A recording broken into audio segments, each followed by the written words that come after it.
There are 5 laws of gold that are presented by George Clason in The Richest Man in Babylon that needs to be followed to generate any amount of wealth. Break these laws at your own expense, as they can be the deciding factor on whether you gain or lose money.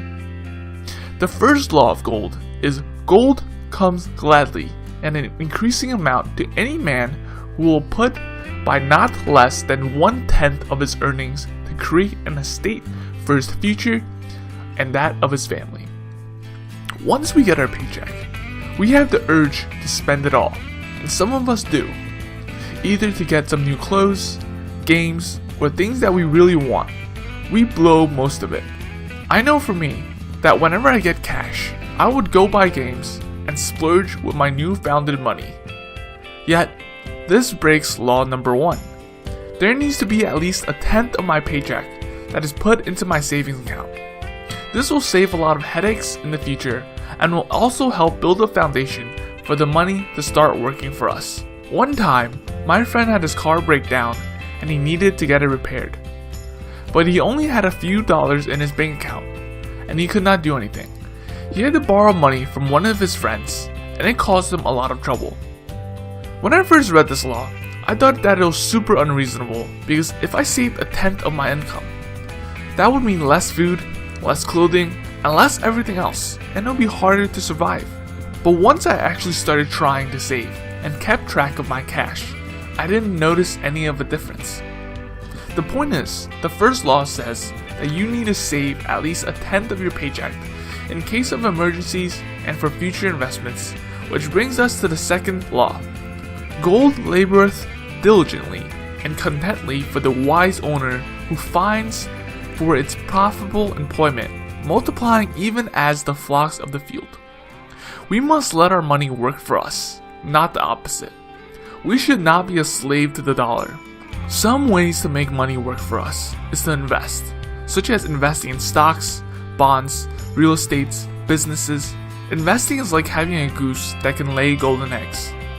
You have to take some of your income and put it into taking care of the goose, and eventually it will allow you to profit. In time, you can get more gooses and more golden eggs that can even support you and your family. A way people break this law is using their gold or money to buy things that lose value. For example, a huge investment some of us make is buying a car, and no matter how hard we try, the sellback price will never be higher than what we bought it for. The third law is gold clings to the protection of the cautious owner who invested in under the advice of wise men in its handling. Everyone can invest, but they should not do it without proper knowledge. For example, blindly buying a house just because it looks good is not really a smart idea. You need to learn about the inflation rates, what the taxes are, if the house is rentable. There are many different factors to it. And that's why it's good to seek some professional help initially, or at least just reading a book about the subject. My brother bought a piece of land down in Florida because everything looked promising. He wasn't sure what he was doing, but the prices were rising and he thought he was going to make a couple of $1,000s after he sold it. But before he knew it, the price of the land started to plummet and he did not have enough time to sell it, and basically it was a big loss for him. This brings us to the next point. Gold slipped away from the man who invests in business or purpose with which he is not familiar, or which are not approved by those skills in its keep. This ties in with the third law, but it is critical to learn about what you're investing in.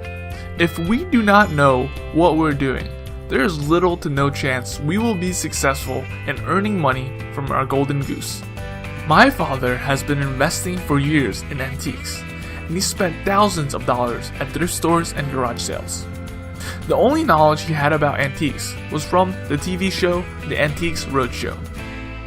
He thought he was going to have a huge return on investment, so he kept on buying more and more antiques.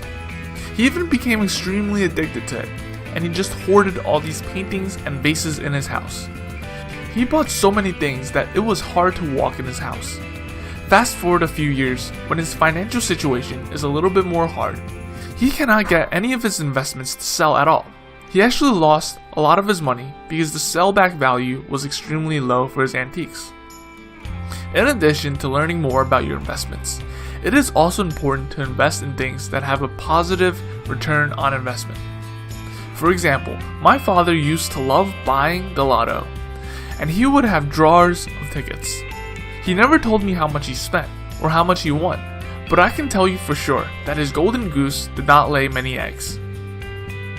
The fifth law is, gold flees the man who would force it to impossible earnings, or who follow the allure of vice of tricksters and schemers, or who trust it in his own inexperience and romantic desire in investments. I feel like this is one of the most important laws, because the best way to break the laws of gold is to have the thought process that you can become wealthy easily and instantly. In terms of investing, it takes patience. What you invest in will slowly but surely grow and become bigger and bigger, that it can even support you and your family. Methods such as gambling or get-rich-quick schemes are all hoax that stir up your romantic desires and trick you away from your money. Investing takes time. You need to take the time to feed, groom, and care for your golden goose until it can produce a fruitful byproduct. You cannot just force a goose to start laying eggs. It takes time. I hope that we can all follow these 5 laws of gold, as they are critical in building even more wealth and sustaining it. Thank you, and if you enjoyed this video, please subscribe, as there will be more videos like this.